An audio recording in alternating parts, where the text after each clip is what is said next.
Guys, we are entering the end game of sneakers here in 2023. And as we know, holiday season typically brings some of the biggest sneaker releases. So let me get you guys ready for the top 10 most hyped sneakers dropping this November. Kicking us off at number 10 is the Nike Dunlow Dusty Olive. So these are loaded up on the Nike sneakers app, ready to go for November the 3rd. Now they originally dropped back in 2001 as part of a Co.jp pack. Now obviously, as you guys know, Nike has been pumping out the Nike Dunks for a while now, and of course they did a reissue of this pair of shoes in 2021. It's definitely not a bad colorway, and as of right now, it is still reselling for a decent amount. So anybody who wants this pair of shoes can now have the opportunity to get it for retail. Covered in all over suede, a lot of earth tones going on. In my opinion, it's a solid pickup for the fall winter time. Coming in at number 9 is the Jordan 11 Neopolitan. Now these are going to be dropping November the 11th, unfortunately for a higher retail price of $225. They're also exclusive to a women's size run, so there is no extended sizing. But other than that, it's a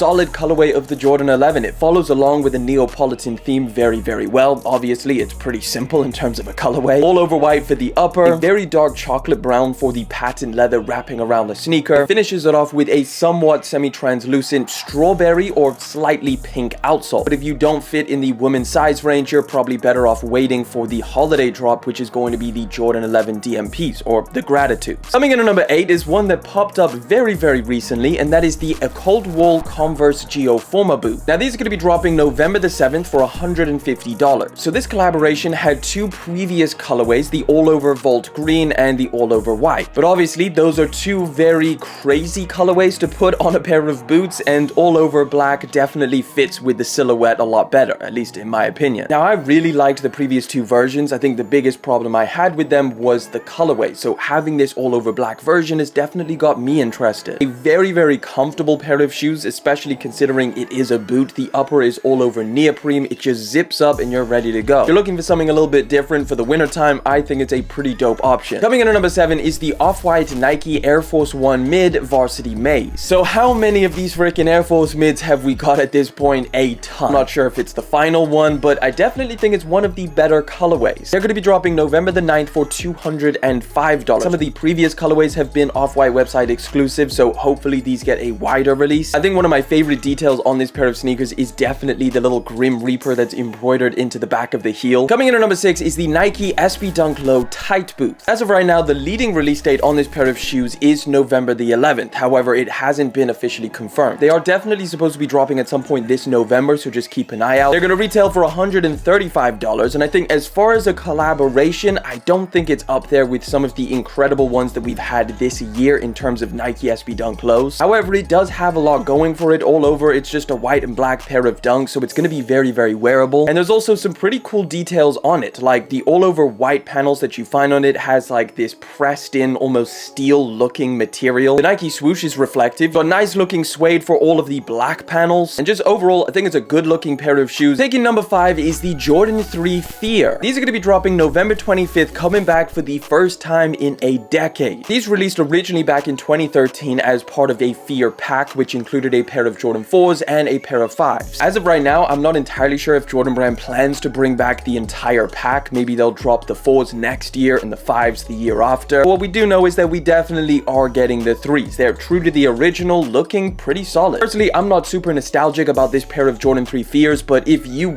had this pair of shoes, maybe you beat them to the ground, I'm sure you're going to be happy that they're coming back. Coming in at number 4 is the Jordan 4 Craft Olive. These are going to be dropping November the 18th for $210. I think it's pretty interesting that Jordan Brand decided to pull out two different colorways of the Craft version. As we know, at the beginning of the year, we had the Photon Dust Jordan 4 Craft, and that one was, in my opinion, pretty solid. It was definitely a little bit of a switch up from a regular pair of Jordan 4 in terms of materials. They had some added suede. They took away the rubber mesh material that you found on the medial and lateral side. And this olive colorway is pretty much identical. They just changed the color. Nevertheless, if you were a fan of the original Crafts and maybe didn't like that colorway, well, maybe this one just does something for you. It's supposed to be a more premium version of the Jordan 4, so you'll find a lot more kind of soft suede on the upper. You'll find different panels on there that just feel a lot better in hand. All right, before we jump into the top 3, let me quickly hit you guys with some honorable mentions. First one is going to be the Nike Air Force 1 Molten Metal. As of right now, we're not entirely sure the exact release date, just at some point here in November. Another honorable mention is the Jordan 5 Midnight Navy, dropping on November the 10th. Solid colorway, super wearable, but nothing crazy. crazy. Third honorable mention is the Travis Scott Jumpman Jack collaboration. So the Travis Scott Jumpman Jack collaboration is Travis Scott's own original Jordan model. So instead of Travis Scott doing Jordan 1s and Jordan 4s, he's now got his very own sneaker silhouette. There's a ton of different colorways that we've seen Travis Scott wearing. As of right now, we can expect 2 pairs to drop this holiday season. So these could release towards the end of November or at some point in December. If they're dropping 2 silhouettes, I imagine they have to space them out somehow, and we also know that Travis Scott's Mac Attack is also going to be dropping in December as well. So it leads me to believe that there's at least a higher probability that we'll get at least one of these shoes this month in November. But again, as of right now, we're not entirely sure, so if I get any more information, I will keep you guys updated. Just subscribe to the channel. With that being said, let's hop into this top 3, starting with the Jordan 5 Ma Maniere. We've got 2 different colorways as part of this collaboration, and both of them are going to be dropping November the 22nd. They retail for a whopping $225, so you better hope that Ma Maniere did their thing and made these things extra premium. So the 2 colorways that we're getting is the all-over black one, which is going to come in men's sizing, and then the all-over whitish one, which is called the diffused blue colorway. That's going to be exclusive to women's sizing. We're not entirely sure as of right now whether that diffused blue colorway will have extended sizing, but since they're dropping 2 colorways, I doubt it. Both colorways are looking pretty solid. They obviously have a lot of those aged details all over the rubber and the plastic. I'm gonna have to see these things in hand to really judge them, but I'm definitely gonna be trying my luck to grab a pair of these things. We don't know exactly how limited they're gonna be. Coming in at number 2 on the list is the Nike SB Dunk Low April Skateboards. These are gonna be dropping November the 13th and are lining up to be one of the best Nike SB Dunk Lows this year. I mean, it's pretty tough to say because, like I said, there's been some absolute crazy SB Dunk Lows that we've seen this year. Some very well done and amazing collaborations. There is very stiff competition, but I'm not gonna lie, this colorway is definitely doing something for me. It takes on a somewhat turbo green Jordan 1 color in terms of the washed greenish suede that it has all over the overlay panels. The base material seems to be some kind of wide base mesh, and then for the toe box, I think it's just regular leather. And of course, you get that shiny metallic Nike swoosh, and then flipping it around to the underneath of this pair of shoes, you got that iced out outsole, which I just think looks super good. As of right now, we're not entirely sure how hard these things are going to be to cop, but again, it's an SB Dunk Low, so we can imagine they're probably going to be pretty limited. And coming in at number 1 is the Jordan 1 Royal Reimagined. These are going to be dropping November the 4th, and I believe some of you guys already had exclusive access for this pair, so you probably have your pair in way before the release. Now, I've already done a full review on this pair of shoes. I think it looks really solid. I mean, the Royal colorway is an iconic, legendary pair of Jordan 1s. Obviously, with this Reimagined series, Jordan brand decided to flip the material from leather to all over suede and nubuck. Thankfully, they added really solid materials on this pair of shoes, but obviously, whenever there's a change on a pair of Jordan 1s, you're gonna have some people that kind of like it and others that absolutely hate it. Nevertheless, if this is the only Royal retro that we're gonna be getting, I'll take it. So there you have it, guys. Hopefully, you're all prepped and ready for this month. I want to hear from you down in the comment section. What are you going to be going for? And if you want to find out why those CPFM Fleet 2s are so completely wrong, check out that video over there.